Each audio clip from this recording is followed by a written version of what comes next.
Hello, ako po si June and welcome back to my channel. And today is mag-unbox tayo ulit ng 17 album. But this time po is yung duo, Mingyu and Esco.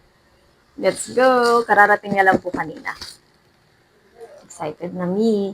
Ito lang po yung first time ko na umorder ng, hindi solo pero yun nga, duo album yung number ko ng 17. Ang ganda ng box niya. Sa mga nagtataka kasi marami po talaga akong ASMR unboxing. Eh, baka iniisip niyo na maluho po ako. Hindi po ako maluho. Ito ay ginagamit ko po sa aking business. Ang ganda ng box niya. So, presentable po.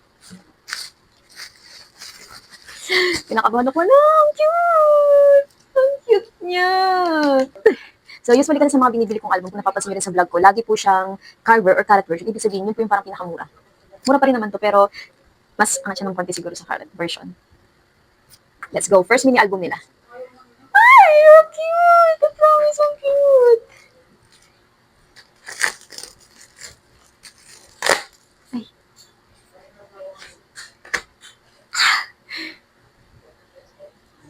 Inahulog. Inahulog. Ah! Wow!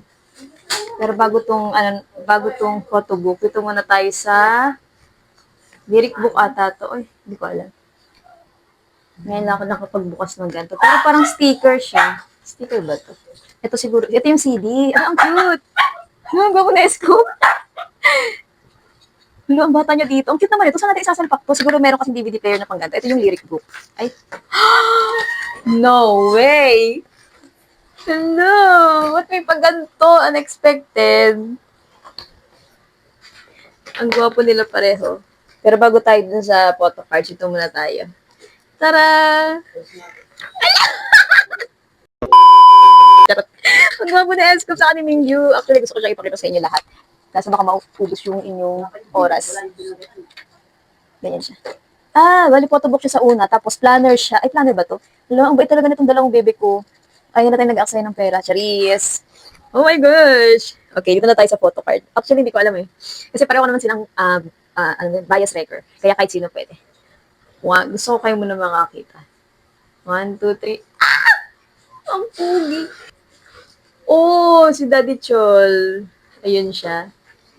Yun lang po. Thank you guys sa pagpapanood. Bye-bye. Until next unboxing. Bye-bye naman kayo. Bye-bye!